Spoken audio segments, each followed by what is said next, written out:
Vietā liepkalna šoreiz godu vietā sviesta baltmaize. Pie mums sviesta baltmaizi gatavojam garā gatavošanas ceļā pēc centēva metodes, ilgstoši raudzējot. Mīklē vispirms veidojam ieraugu. Vēlāk raudzējam līdz pat 6 stundu garajā dabiskā raudzēšanas ceļā. Tas ir laiks, kad top īsta, kā mājās cepta baltā maize.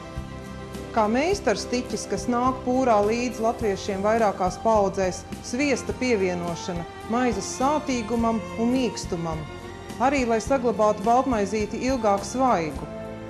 Sviestu pievienojam mīklai pirms mīcīšanas. Mīklu atmīcam vairākas reizes, veidojot dabīgo garšu un smaržu. Līdz ar to maizes mīkstums ir viendabīgs, maigs un elastīgs. Veidojot kukulīšus, samīļojam, vēlreiz uzraudzējam un liekam cepties. Līdz ar to atļaujamies teikt, ka šī maizīte ir veidota pēc latviešu maiznieku tradīcijām, kas ļauj izcept dabīgi gatavotu sviesta baltmaizi.